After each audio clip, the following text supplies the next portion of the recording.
Encerrada a discussão, em votação. Para declarar voto. Por favor. Em declaração de voto. Pode mostrar coisa no telão? Não, é foto.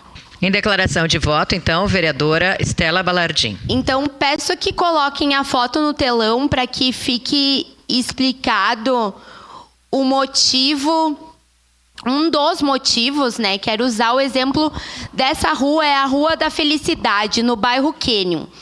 Parte do asfalto dessa rua, como a gente pode ver, foi muito danificado e foi para dentro das residências. Quão forte foi a chuva, o asfalto foi levado para dentro das residências.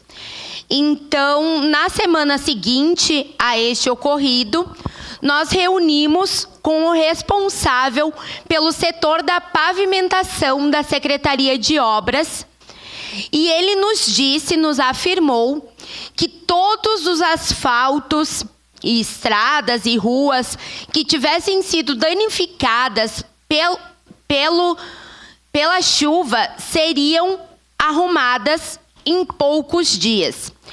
Porém, ontem, em contato com os moradores do bairro Canyon, a gente consegue observar e ter a certeza de que as ruas, infelizmente, elas ainda continuam nessa mesma situação.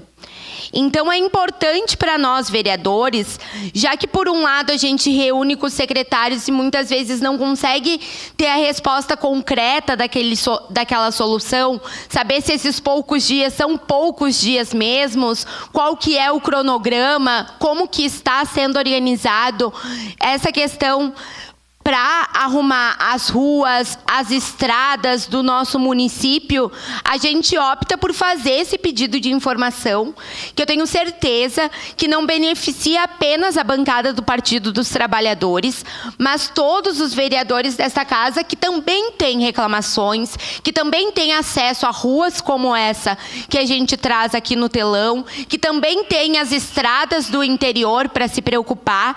Então, através desse pedido de informação, a gente consegue, inclusive, ser mais claro e mais direto para a população acerca de como que se dará a solução desses problemas causados pelo evento climático extremo.